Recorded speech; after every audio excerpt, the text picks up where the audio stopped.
Surf দিয়ে কি তুলসী মন্দির ধোয়ানো যায় বন্ধুরা? প্লিজ তোমাদের যদি কারো জানা থাকে সার্ফ দিয়ে তুলসী মন্দির ধোয়াতে আছে কি নেই আমাকে একটু জানিও। তো চলো, ঠাকুরের বাসনগুলো কিন্তু এখন মেজে ঘরে রেখে এসেছি, আর তুলসী মন্দিরটা জল দিয়েই ধুয়ে নিলাম। যেহেতু সার্ফ দিয়ে ধুতে আছে কি নেই সেটা তো আমার জানা নেই, না জেনে কোনো কিছু করতে নেই।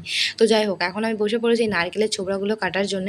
এগুলো মা আগের দিন বাজার থেকে নিয়ে এসেছিলো, পুরো ভিজে গেছিলো বৃষ্টির জলে, তাই এগুলোকে সুন্দর করে পিস পিস করে কেটে বস্তা পেতে শুকাতে দিয়ে দিলাম। নিচে দিতে পারতাম, কিন্তু এখানটা দিলে ভালো হবে, কারণ ওখানে ধুলোবালি উড়ে যেতে পারে এগুলোর মধ্যে। তাই সুন্দর করে এখন ঘরের ভেতরটা আমি ঝাঁট দিয়ে নিলাম। জানো তো, এভাবে ঘর ঝাঁট দিতে বা ঘরের কাজ করতে আমার ভীষণই ভালো লাগে। তো ঘরটা পরিষ্কার করে ঝাঁট দিয়ে নিয়েছি, আর এখন কিন্তু আমি ঘরের ভেতরটাকে সুন্দর করে মুছে নেব। জানো তো বন্ধুরা, আমাদের এখানটাতে কেমন যেন ছোপ ছোপ হয়ে রয়েছে, তাই ভাবলাম একটু সার্ফ দিয়ে ঝাঁটা দিয়ে সুন্দর করে ডলে দিয়ে এগুলো উঠে যেতে পারে। মানে ছ্যাওলা নাকি বুঝতে পারছি না, যাই হোক এগুলোকে সুন্দর করে ডলে ডলে পরিষ্কার করে দিয়েছি আমি। তো দেখো ঘরের ভেতরটা এখন কত সুন্দর লাগছে, তাই না? তো চলো চলো বন্ধুরা, এই কাজগুলো করতে করতে আজকে তোমাদের ছোট্ট একটা মিষ্টি কমেন্ট বলি।